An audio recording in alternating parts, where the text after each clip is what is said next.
उबटन से भइले जनमवा गणेश जिन कर नमवा गणेश जिन कर नमवा हो।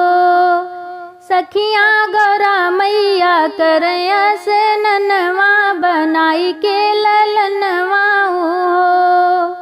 सखियाँ गौरा मैया करयस ननवा बनाई के ललनवा हो।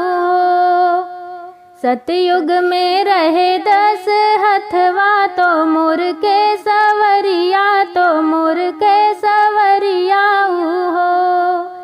सखियाँ महेश्वर गणेश जी के नमवा तो गौरा के ललनवा हो।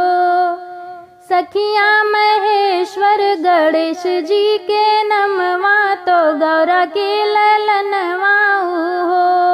त्रेता युग में रहे 8 हथवा तो सिर के सवरिया तो सिर के सवरिया हो। सखियाँ विनायक गणेश जी के नमवा तो गौरा के ललनवा हो।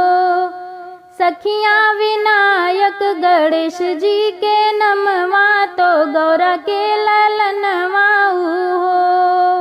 द्वापर में रहे 6 हथवा तो मुसके सवरिया तो मुसके सवरिया हो। सखियाँ गजानन गणेश जी के नमवा तो गौरी के ललनवा हो।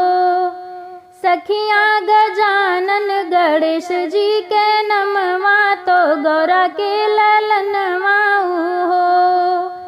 उबटन से भइले जनमवा गणेश जिन कर नमवा गणेश जिन कर नमवा हो।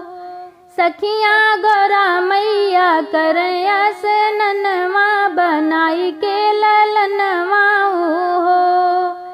सखियाँ गौरा मैया करयस ननवा बनाई के ललनवा